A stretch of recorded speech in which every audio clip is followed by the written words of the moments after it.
In this video, I'm going to show you how to use Portable Notepad++.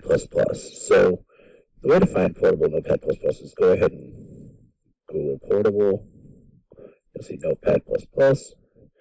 And this is a great application for using a notepad editor anywhere you go. What you want to do is you want to click here on the download now. It's going to download an exe. Let's open up that exe. What you're going to get is you're going to get a folder. You're going to unzip that folder and take out this folder called Notepad++ Portable. Inside, you're going to have the Notepad++ application, a help document, other, and go ahead and click on this. Oh, needs to clean up a little bit. Open. So I have a file in here. I'm going to X this out so we can start fresh. Also in that folder, we have a responsive one-page website right here. And so now that I've opened Notepad++, I'm going to go into that responsive one-page site and open up the index. So I'm going to go to File, Open, and as you can see, my path is removable disk.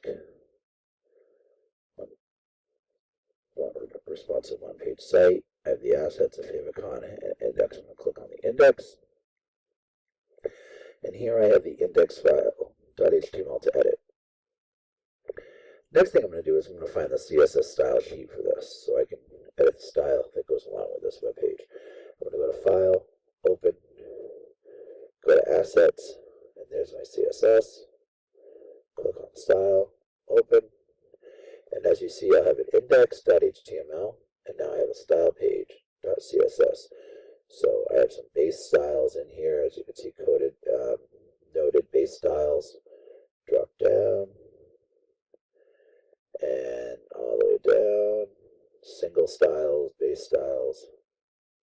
We can talk about what difference those are. So in the HTML file, as you'll see, there's a title. And there's also going to be the name of the website under site name. Here are the names for the nav item links. These hashtags are going to be where we're going to put links to other pages of this. So we're going to have to copy this page and link it there. And then we have some H1, H2, H3, H4, H5, H6 headings. A horizontal rule, which will be a line, and then we have some H3 paragraphs, and then some new paragraph tags with a place for a link, and here is where the responsive images show up. So what we want to do is, if we are going to take a look at where the CSS is for this image class, image responsive. So there's a class img-responsive with a link to a picture right here that's in the assets folder with the folder img, and the name of the picture is google.jpg. So if I want to find this img-responsive and see how it's being responsive, I'm going to go to the style. I'm just going to do a Control F and to do responsive.